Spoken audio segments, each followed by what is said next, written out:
Good morning, Philippines.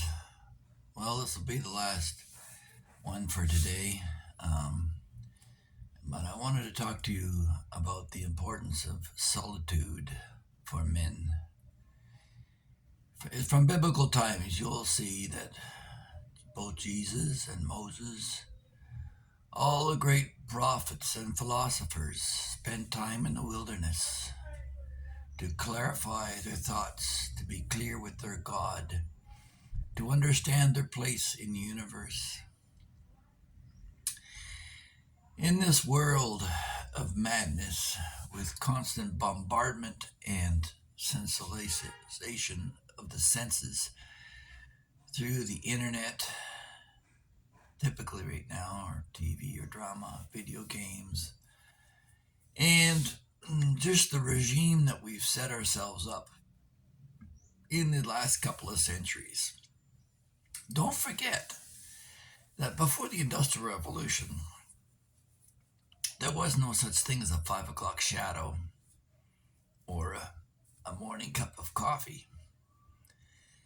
You didn't have to be up at the crack of dawn unless you were a farmer or hunter and had a specific task to deal with, such as milking the cows or going out to catch the fish while they were in their logical homes at that part of the day. So your clock was governed by nature. And one of the things you'll notice if you come to the Philippines, and I just noticed it today, was when we were driving our daughter late for school today. She was due at school for 7 o'clock, and it was 7:01 when we got in the car. Fortunately, just 5 minutes away. But then we have a calendar on our wall. We have a clock on the wall too, but the battery on it has died and it's or dying and it's always late. But that's not our excuse because all of us have phones, mom, dad, and the kids. And they're constantly on it, constantly watching it. Why can't we be ready? Why can't we have time? Well, this brought to my mind about a sermon that was given to me by Reverend Ben Middleditch of St. Paul's Church in Lachine, where I grew up.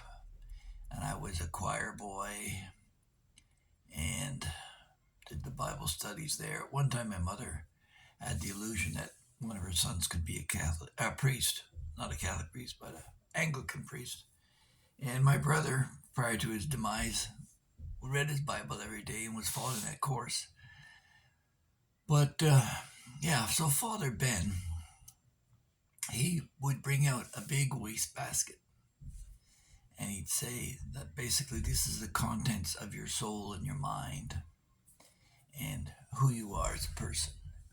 And what you put into that basket as priorities will either allow or inhibit other things to enter into it. So he started off with sports. Of course, he wouldn't start off with a golf ball. He put in a basketball, filled up a lot of volume. It all depends on where your focus is on how much you want to put into your life. You know, he put in a chocolate bar for candies or food, or he put in different things anyway, relative to different areas of our lives. And at the end, he would top it off by pulling out a copy of the Bible and try and put it in this now full bucket and say, there's no room in your selves to take in the Word of God in the Bible because you filled it up with all this other junk. So it is with modern day living.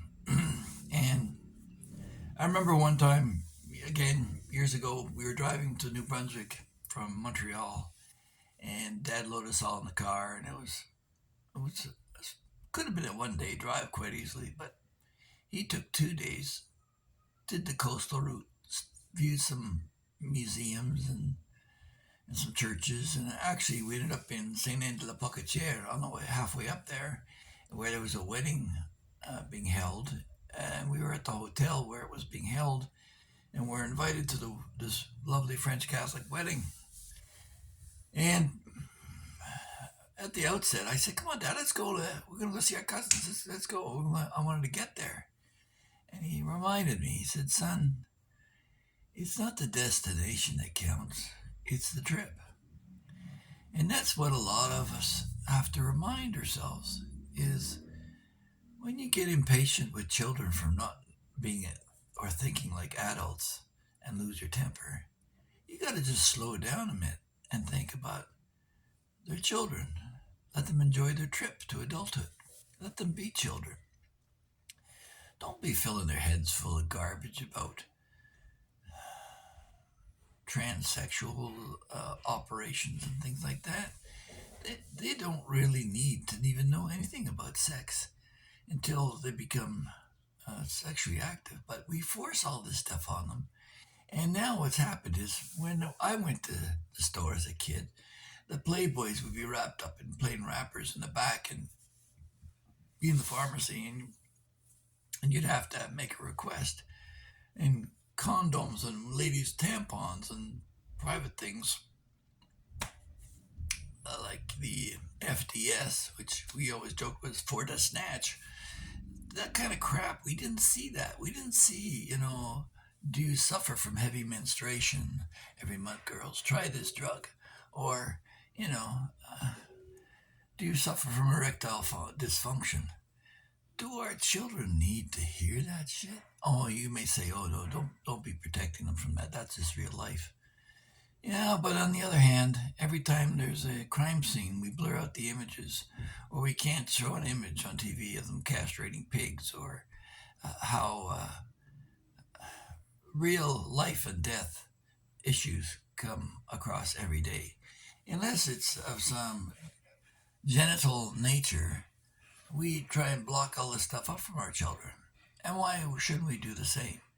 So that's about protecting children. But this is part of a larger discussion. What I wanted to bring out here was the fact that we need time to think. In one of the uh, one of the hazards of Filipino life is that the Filipinos are so busy.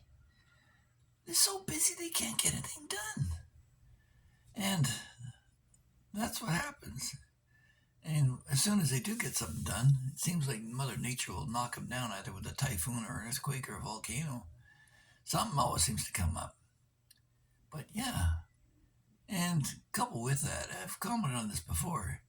If you go into the bank and you're looking to fill out your deposit slip, quite often you have to go to the security guard and say, "What's the date today?" Because there's not even a calendar on the wall. Or you have to meet somebody. I have yet to see one public town clock in this entire country. I've seen watches, lots of watches for sale in all the shops. I've seen iPhones which have a digital display of your time. And a lot of children, I don't think they could tell a time from a two-handed clock. They need it all digitally now. So time, time is not an issue here in the Philippines. And maybe that's why it's more fun. People are late all the time. Their reference is it's on Philippine time. If you're any kind of professional and you can't arrive half an hour to an hour late for your patients, then it's just an accepted practice. That's what professionals do here. So yeah, in terms of a regime, it must be hard for Filipinos when they go to North America or Germany or someplace like that where they manufacture clocks to try and realize that. And no, you can't drift in at 9:15. You have to start at 8 in the morning. But on the flip side of that is the efforts are made. On the other hand, our kids start school at 7 in the morning. I don't know why they start at 7. We used to start at 9 until 3. Here it's 7 till 3 with a break, an hour break for lunch. But there again, because they can't afford to run home and have a hot lunch at the house when your school's in your local neighborhood, the parents either give them a packaged lunch and they eat there at their desks, or they'll find something locally at a local shop and for a few pesos. So it's a different time construct. Time is the measurement of our lives. When we run out of time, we run out of choices and chances. So I guess the end result of all this discussion is to find peace in yourself to take the time. If you're retired now and your grandchildren have got you wrecked up to rush them to hockey games, or your whole life has been shanghaied by family and you're stressed out, it's just gonna kill you. Man, it's time to retire. It's time to take things a little easier. Yes, you can still get your exercise, and yes, you should still eat properly and all that other stuff. Maybe give up your vices, but let your time be your own. So, I hope you enjoyed this little chat, and I love to hear your opinions on time and tardiness and how important it is for us to have time for ourselves. And maybe this time you will choose to like, share, and subscribe. Thank you.